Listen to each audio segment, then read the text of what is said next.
Hello students, we will continue further with current electricity. In the previous lecture we had looked at external and internal resistances. So let's continue further from that part. Okay. So internal resistance है ना, कई बार आप battery के अंदर मतलब बहुत बार I prefer doing this. Battery के अंदर दिखा दो ताकि ये एक्चुअल में समझ में आए कि ये इंटरनल बैटरी का अपना एक रेजिस्टेंस है. ओके. नाउ यहाँ पे हमने जैसे देखा था कि your total current EMF is calculated as, let's say यहाँ से जो करंट आई पास हो रहा है, so I is equal to R plus R. Okay, so EMF is equal to I R plus I into R. Now you can see that I into R, we had looked at this in the previous video. We had seen that R is nothing but your external resistance. Okay, so हमने ये कहा था ना, potential difference across the terminals of the battery, it is equal to I into R. So this can be replaced with V. So EMF is equal to V plus I into R. Okay. So V becomes equal to EMF minus I into R. Now why am I writing it this way? I am writing it this way because आप जब कभी कोई भी cell खरीदते हो तो cell will always tell you the EMF. Okay, वो कभी भी आपको potential difference across the terminals नहीं बताएगा. सो किसी भी सेल के ऊपर हमेशा EMF मेंशन्ड होता है, potential difference across the terminals is not mentioned. So यहाँ पे when we talk of this is potential difference across the terminal जो कभी भी specified नहीं होता. This is never specified on the cell or on the battery. तो आप ये इस तरह से calculate करते हो. Now यहाँ पे आप ये formula तब use करते हो जब यहाँ पे if you look at this, current ये आपका ऐसे जा रहा है and battery के अंदर से आपका ये current ऐसे जा रहा है. So I can write this.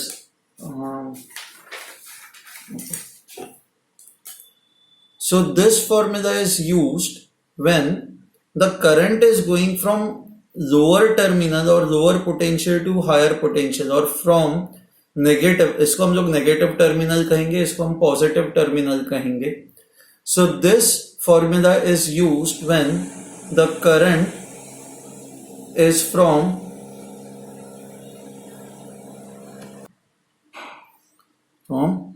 negative terminal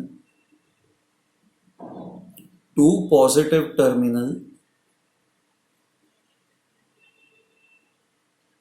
inside the battery.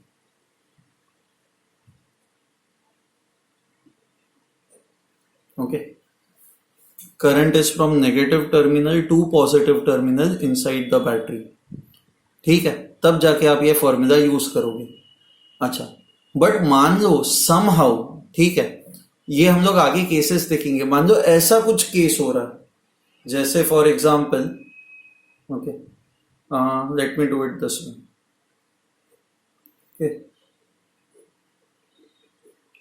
Okay,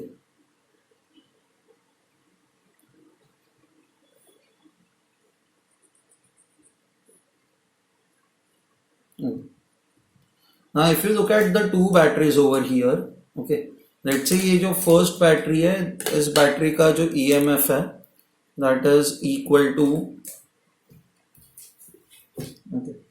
इसका ईएमएफ जो है that is equal to let's say 50 volts.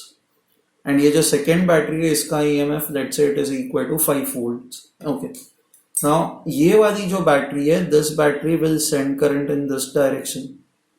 तो सर्किट के अंदर करंट ऐसा होगा. This battery will try to send current in this direction. Now ये दो opposite directions में बैटरीज करंट भेज रही है ना, तो आपको क्या लगता है कौन सी बैटरी डोमिनेट करेगी? ऑब्वियसली ये बैटरी डोमिनेट करेगी. हम लोग मान रहे हैं इसका कोई भी इंटरनल रेजिस्टेंस नहीं है. This battery will dominate because it has a greater EMF and because it dominates, it will send the current in this direction. So ये ऐसा, so आपका जो नेट करंट होगा सर्किट के अंदर, वो नेट करंट ऐसे होगा. Now ये जब करंट यहाँ पे जाएगा, यू कैन सी दैट ये करंट बैटरी के अंदर कहाँ से कहाँ पे जा रहा है. इस केस में जो ये आपका करंट है वो पॉजिटिव टर्मिनल से नेगेटिव टर्मिनल की तरफ जा रहा है. Okay, so in this case I can say that current is going from positive terminal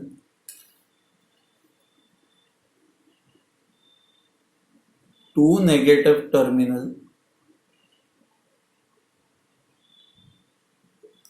inside the battery.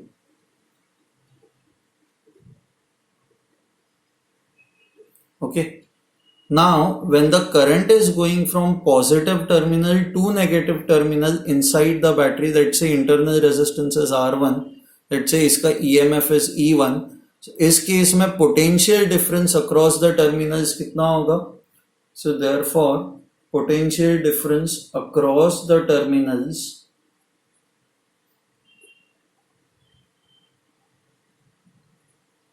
is equal to, this will be equal to E1 plus I into R1. Okay, so you have to remember this. ये चीज आपको समझनी होगी. Okay. Now you can understand it this way. See, this terminal is anyway at higher potential as compared to this terminal. ये वाला जो terminal है इसके कंपैरिजन में वैसे ही हायर पोटेंशियल पे due to EMF. At the same time आपका करंट भी इसी डायरेक्शन में जा रहा है, तो this terminal will be at a higher potential as compare to this. सो ये दो इफेक्ट्स है, मतलब इट इज नॉट, ये मैं साइंटिफिकली आपको नहीं बता रहा हूं, ये बस याद रखने के लिए मैं आपको तरीका बता रहा हूं. सो बस ये एक तरीका है आपको समझने का कि already because of EMF this terminal has a greater potential, and moreover due to current flow this terminal has also a greater potential. So इसलिए E1 plus I into R1. ठीक है, तो ये दो चीजें आपको याद रखनी है, how to find out the potential difference across the terminals. I hope this is clear to you. Okay, now we will go on to something called as Kirchhoff's laws.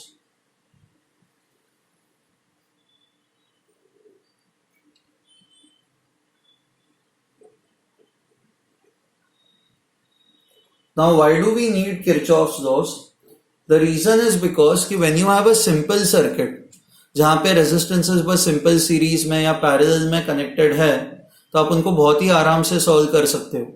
But जहाँ पे आपके सर्किट्स कॉम्प्लिकेटेड है, एक से ज्यादा batteries है, बहुत सारे रेजिस्टेंसेस है, जहाँ पे कोई पैटर्न आप नहीं निकाल पा रहे हो, तो ऐसे केस में ये Kirchhoff's laws they help us to solve the circuits. The circuits. ठीक है. Now how will they help you to solve the circuits? So basically there are two laws that you need to remember. First one is Kirchhoff's junction rule, या इसको हम लोग current law भी कहते हैं. Okay, ना ये करंट लॉ कहां से आता है? So it says that, let's say okay, ऐसी कुछ ये वायर्स है, यहां से करंट आ रहा है I1, यहां से करंट आ रहा है I2. ओके, ना ये जैसे this point is called as junction. Now current is nothing but charges, correct? Now यहां से कुछ चार्जेस आ रहे हैं, यहां से कुछ चार्जेस आ रहे हैं. नाउ इवेंचुअली ये चार्जेस यहां पे रुक नहीं सकते ना, ये क्योंकि अगर जो चार्जेस रुक गए तो मान लो यहां पे बहुत सारे नेगेटिव चार्जेस, नहीं, हम लोग एक काम करता है, करंट का डायरेक्शन, ये करंट का आपका डायरेक्शन है, तो करंट का direction is same as the direction of positive charges. तो मान लो कि बहुत सारे यहां से कुछ पॉजिटिव चार्जेस आ रहे हैं, यहां से कुछ पॉजिटिव चार्जेस आ रहे हैं. अब अगर जो ये पॉजिटिव चार्जेस यहीं पे रुक गए तो क्या होगा? तो यहां पे आपका पॉजिटिव चार्ज का एक्यूमुलेशन होता जाएगा. ना ये पॉजिटिव चार्जेस फिर और जो यहां से पॉजिटिव चार्जेस आ रहे हैं और यहां से जो पॉजिटिव चार्जेस आ रहे हैं, ये इनको रिपेल करना स्टार्ट करेंगे. अब ये अगर जो इनको रिपेल करना स्टार्ट करेंगे तो this can not come, and if these charges can not come, आपका करंट जो है वो जीरो हो जाएगा. बट अगर जो हमें पता है कि कंटिन्यूअस करंट फ्लो हो रहा है यहां से भी और यहां से भी, तो यहां से जो पॉजिटिव चार्जेस आ रहे हैं, यहां से जो पॉजिटिव चार्जेस आ रहे हैं, they can not accumulate over here, they will have to move ahead. So moreover जितने पॉजिटिव चार्जेस यहां पे आ रहे हैं, जिस रेट से यहां पे आ रहे हैं, उसी रेट से they should also go ahead. So therefore I can say that I1 plus I2, this is basically the rate at which charges are coming towards the junction, or this is basically the total current coming towards the junction. Total current coming towards the junction.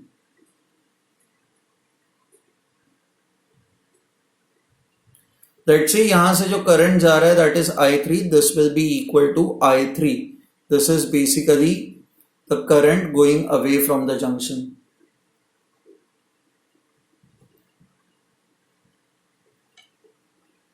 From junction. ठीक है.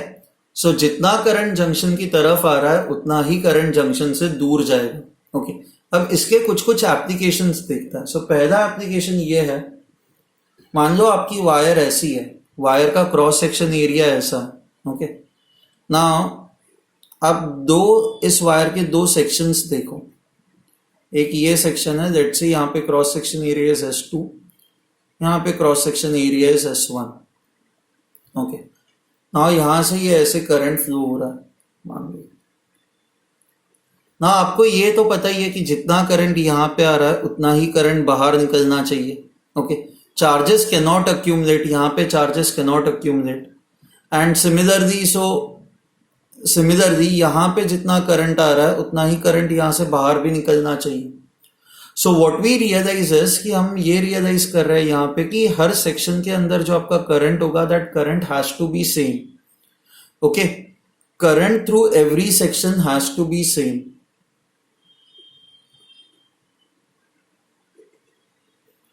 Every section should be same. Otherwise क्या होगा, if the current is not same, कुछ section में current ज्यादा है, कुछ section में करंट कम है, तो there will be accumulation of charges. Charges accumulate होंगे. इट्स सिमिलर टू, मान लो कि आपके पास ऐसे पानी का पाइप है ना. हम लोगों ने फ्लूइड मैकेनिक्स में देखा है ना, जिस रेट से पानी इस सेक्शन को क्रॉस कर रहा है, वॉल्यूम फ्लो रेट, उतना ही वॉल्यूम फ्लो रेट यहां पे भी होना चाहिए. मान लो यहां से ज्यादा पानी आया और यहां से कम पानी फ्लो होगा, तो क्या होगा कि पानी फिर इस रीजन में अक्यूमुलेट होना स्टार्ट होगा. एंड अक्यूमुलेट होना स्टार्ट होगा तो आपका पाइप ऐसे बल्ज होगा एंड इवेंचुअली ये पाइप फट जाएगा. बट ऐसे तो कभी होता नहीं है. लिक्विड जो है वो कंटिन्यूसली हमेशा फ्लो होता रहता है. So that is possible because we always say that volume flow rate is constant.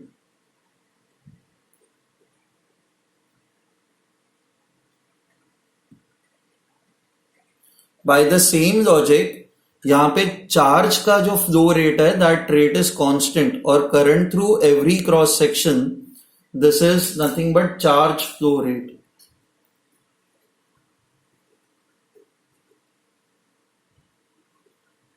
Okay, this should be constant. Now I can say, अगर जो if you see over here, कल हम लोगों ने ये पढ़ा था current is equal to J into S, current density into cross section area into cos theta आता है. बट हम लोग ये मानते हैं कि चलो थीटा इज जीरो, मतलब करंट डेंसिटी एंड एरिया का वेक्टर अगर जो सेम डायरेक्शन में पॉइंट करता हो तो आप करंट को J into S लिख सकते हो. तो यहां पे आप इसको लिख सकते हो J1 into S1 एंड यहां पे आप इसको लिख सकते हो J2 into S2. Okay. So you can see that ये जो करंट डेंसिटी J है, this J, this is inversely proportional, और this J, let me write it this way, J is equal to I divided by S. Okay. Now current is constant in every area, so I can say current density, it is inversely proportional to the cross section area. So current density will be different in different regions. आपका current हर जगह पे same होगा. You have to remember current through every section is same, but current density will be different. Current density जो है वो cross section area पे depend करेगी. Okay. Now current density हम लोगों ने ये भी देखा था, current density J can be written as current density और ड्रिफ्ट वेलोसिटी में ये रिलेशनशिप थी ना, NEVD. So now I can write this as NEVD is inversely proportional to cross section area. अब N और E अगर जो दिस इज कांस्टेंट, तो आई कैन से ये दोनों जो चीज है ये कंडक्टर पे डिपेंड करती है. मतलब N is the number of electrons, free electrons per unit volume. So it depends upon the conductor. E is charge on the electron जो कांस्टेंट है. So I can say drift velocity is constant everywhere. Drift velocity is inversely proportional to cross section area. Okay. जैसे current density was inversely proportional to cross section area, drift velocity will be inversely proportional to cross section area. यहाँ पे आपका cross section area ज्यादा है तो electrons धीरे धीरे धीरे आगे जाएंगे. यहाँ पे आपका क्रॉस सेक्शन एरिया कम हो गया तो इलेक्ट्रॉन्स फटाफट आगे जाएंगे. वाटर फ्लो में भी ऐसा ही होता है ना. लिक्विड फ्लो में आप लोगों ने इक्वेशन ऑफ कंटिन्यूटी पढ़ी है, A into V is constant. ये इक्वेशन क्या कहता है? ये यही कहता है कि जहां पे आपकी क्रॉस सेक्शन एरिया ज्यादा होता है, वेलोसिटी कम होती है. आपका क्रॉस सेक्शन एरिया कम हो गया तो वेलोसिटी बढ़ जाती है. सो ये सिमिलर एनालॉजी आप यहाँ पे लगा सकते हो. Okay. So I hope you have understood this application. हम लोग और एक आध दो एप्लीकेशंस देखते हैं जंक्शन रूल के. okay.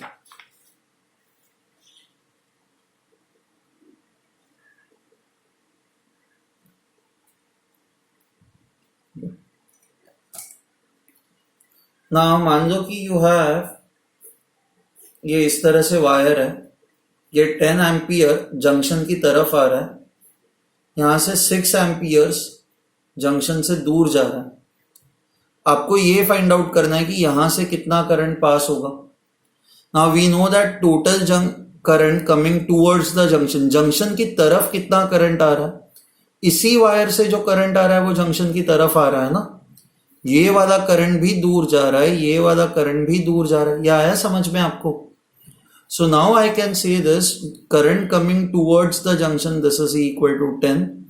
Current going away from the junction, this is 6 plus I. क्योंकि ये 6 भी जंक्शन से दूर जा रहा है, I भी जंक्शन से दूर जा रहा है. So this will be 6 plus I. So current becomes equal to 4 amperes. So यहाँ से जो करंट पास हो रहा है that is 4 amperes. अब कितना भी कॉम्प्लिकेटेड जंक्शन होने दो, आप ये रूल लगा ही सकते हो. सो जैसे फॉर एग्जांपल ये जंक्शन है, यहाँ से एक वायर आ रही है, एक ऐसी वायर आ रही है, एक ऐसी वायर है. You have wire this way, you have wire this way. Okay, let's say it is given to you as this is 10 amperes, this is 5 amperes, this is 15 amperes, this is 6 amperes. आपको ये current find out करना. तो वापस same logic लगाएंगे. Current coming towards the junction should be equal to current going away from the junction. Now कितना current junction की तरफ आ रहा है? 10 प्लस 5, ये जंक्शन की तरफ आ रहा है. कितना करंट जंक्शन से दूर जा रहा है? ये 15 दूर जा रहा है, 6 भी दूर जा रहा है, एंड प्लस ये I भी दूर जा रहा है. So when you solve this, what you would get is I as -6 amperes. Now what does -6 amperes mean? So -6 amperes mean, जो आप माइनस का मीनिंग बस ये होता है कि आप अगर जो मान रहे हो कि करंट आपका ये डायरेक्शन में है तो आपका ये अजम्पशन गलत है. -6 ampere would mean your actual current is in this direction. So whenever you get a negative sign for a current, it means current is in the opposite direction as compared to what we have assumed. हमने assume किया था current ऐसे जा रहा है, but आपको current negative आ रहा है, तो इट मीन्स करंट का एक्चुअल डायरेक्शन ये है. Okay, so negative current means its direction is opposite to the assumed direction.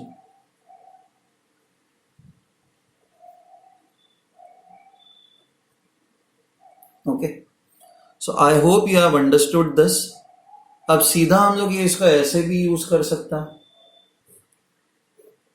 मान लो यहां से आपको पता है करंट आई आ रहा है, ये जंक्शन की तरफ आ रहा है, आई का कुछ हिस्सा यहाँ पे चला गया, let's say I1 has gone over here, तो यहां से अब कितना करंट पास होगा, आई यहाँ पे आ रहा है, उसमें से I1 यहाँ पे चला गया, सो this will B I minus I1, so I minus I1 will flow from here.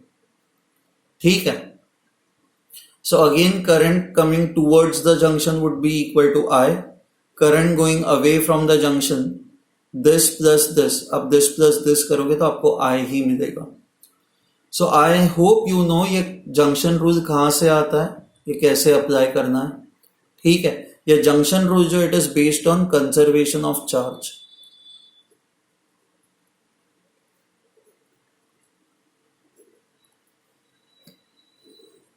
Okay, अब दूसरा रूल जो है that is Kirchhoff's voltage law,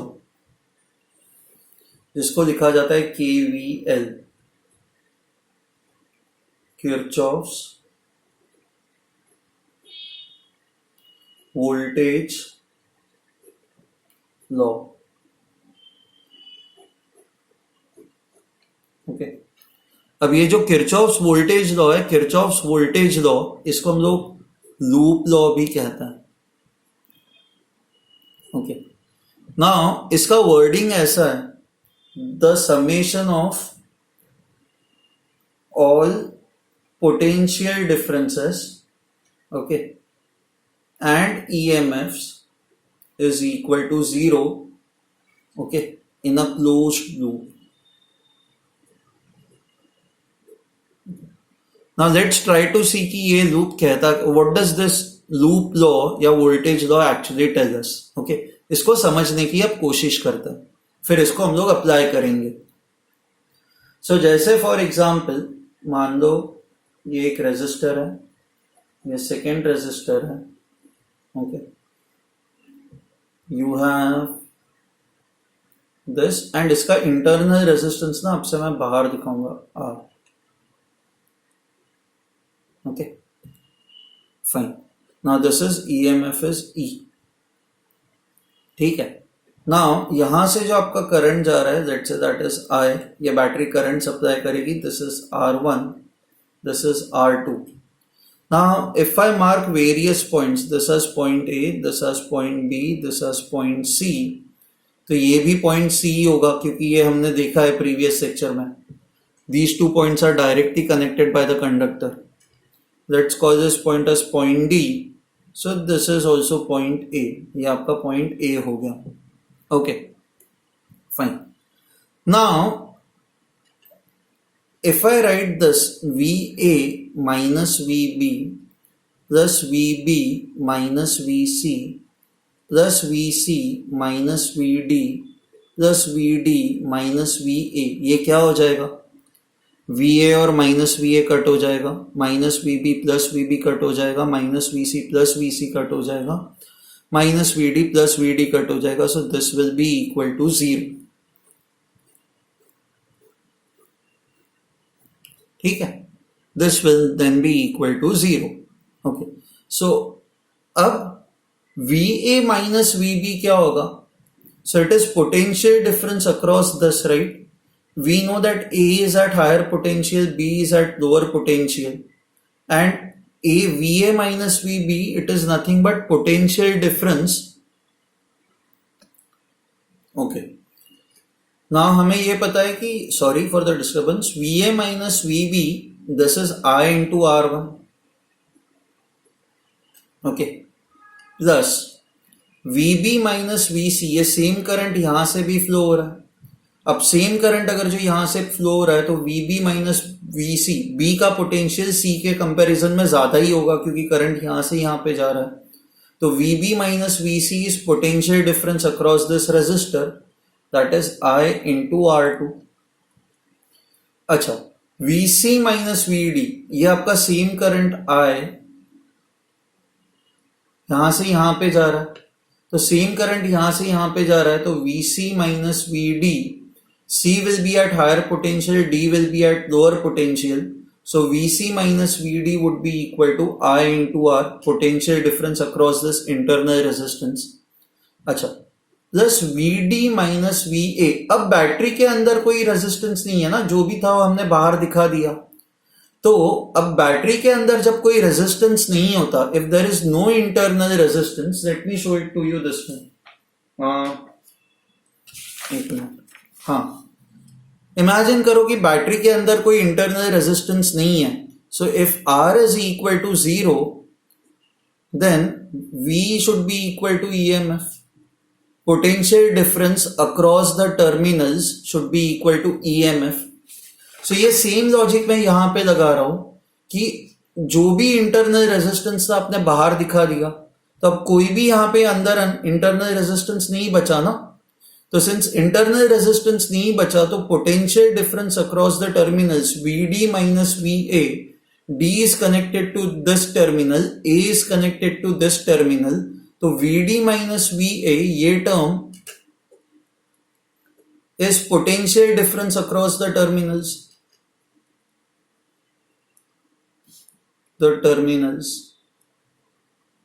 Which should also be now equal to EMF, क्योंकि बैटरी के अंदर अब कोई रेजिस्टेंस बचा नहीं है, जो भी हमने बाहर इनकॉर्पोरेट कर दिया है. So this should be equal to EMF. Now just that आपको ये याद रखना है कि D is connected to negative terminal, तो ये छोटा नंबर होगा, and A is connected to positive terminal, so this will be a bigger number. So small minus big क्या होगा? Small minus big would overall be a negative number. तो यहाँ पे is equal to EMF, ये गलत हो जाएगा. This will be equal to minus of EMF, क्योंकि आपका EMF तो एक पॉजिटिव नंबर होता है. तो when you do minus of EMF आपको ये नेगेटिव नंबर मिलेगा. मैं रिपीट करता हूं, D is connected to negative terminal, A is connected to positive terminal. तो VD minus VA ये ओवरऑल एक नेगेटिव नंबर होगा. So this we know it is equal to EMF. बस आपको आगे माइनस लगाना है ताकि ये नंबर नेगेटिव हो जाए. ठीक है. सो VD minus VA will be equal to minus EMF. This is equal to 0. So आपका current will be equal to R1 plus R2 plus R. This is equal to EMF. So current becomes equal to EMF divided by R1 plus R2 plus R. ये ना आप directly भी कर सकते थे. आप directly इसको कैसे करोगे? आप ये बोल सकते हो ना, सेम करंट यहां से और यहां से फ्लो हो रहा है, तो सेम करंट फ्लो हो रहा है, तो R1, R2 and R they should be connected in series. They are then connected in series. So in this case आपका करंट हो जाएगा EMF E divided by total resistance. इस सर्किट का total resistance कितना हो जाएगा? R1 plus R2 plus R. Okay. तो ये जो किरचॉफ्स लॉ है, किरचॉफ्स लॉ यही कहता है, sum of all potential differences plus EMFs is equal to 0 in a closed loop. Okay. And ये कहां से आता है? ये यहीं से आता है कि ये जो टर्म है this is eventually equal to 0, and फिर एक एक टर्म को हम लोगों ने I और R के टर्म्स में लिखा हुआ है. Okay. I hope you have understood this. हम लोग और एक एग्जांपल करते हैं ताकि आपको ये चीज समझ में आ जाए. Okay.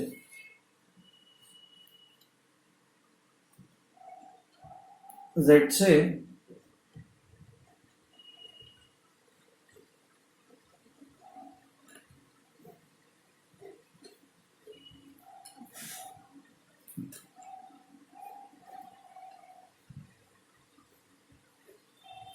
this is R1, this is R2, this is R3, this is R, this is E.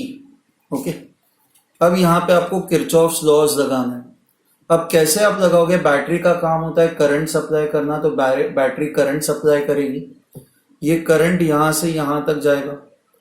अब करंट के पास जाने के दो रास्ते हैं ना, एक रास्ता ये है एंड एक रास्ता ये है. So current can go either from here और it can go from here. So if यहां से जो करंट पास हो रहा है दैट इज I1, तो बचा हुआ जो भी करंट है वो यहां से पास होगा. आप किरचॉफ्स जंक्शन रूल लगा सकते हो. total current coming towards the junction is I, so total current going away from the junction should also be equal to I. तो अगर जो I1 यहां से जा रहा है तो बचा हुआ जो करंट है that is I minus I1 will go from here. अब ये जो सेम करंट है I1 that will go from here, ये सेम करंट I1 वो यहां से भी जाएगा. ओके, ये I1 यहां पे आएगा, ये I1 यहां पे ये जंक्शन की तरफ आएगा, ये I माइनस I1 भी जंक्शन की तरफ आ रहा है. Now total current coming towards the junction is how much? What is the total current that is coming towards the junction? It is equal to I1 plus I minus I1. Let me write it over here. I1 plus I minus I1. I1 और minus I1 cut हो जाएगा. This will become equal to I. So total current coming towards the junction is equal to I.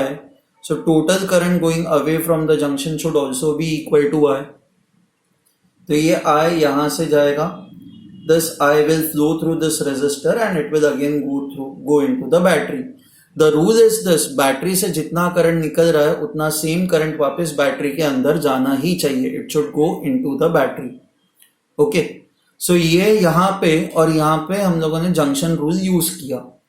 अब voltage rule use करते हैं ना. Voltage rule लगाने के लिए आपके पास क्लोज सर्किट होना चाहिए. So that's say this is A, this is B, this is C. तो ये भी सी होगा क्योंकि ये directly connected. This will also be C and ये पॉइंट ए डायरेक्टली वायर से ही यहाँ पे कनेक्टेड है. So this will also be equal to A. अब वापस हम लोग जंक्शन रूल लगाते हैं. सो ये कैसे लगाओगे?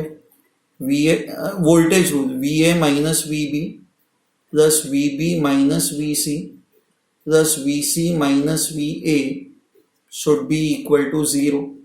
VA minus VB, ये A will be at a higher potential, तो VA minus VB ये positive number होगा. This will be equal to I1 into R1. VB minus VC, B will be at a higher potential that compared to C, क्योंकि current यहाँ से यहाँ पे जा रहा है. तो VB minus VC भी पॉजिटिव नंबर होगा. यहाँ से कितना करंट फ्लो हो रहा है? That is I1. So this will be I1 into R2 plus VC minus VA. Now if you see over here, current A से C की तरफ जा रहा है ना, तो VC minus VA, A should be at higher potential, C should be at lower potential. So VC minus VA ये negative number होगा. तो आप इसको ऐसे लिखोगे, minus current is I minus I1 into R3. This is equal to 0. Okay, I hope you have understood this. Next video में हम लोग और इस पे एग्जाम्पल्स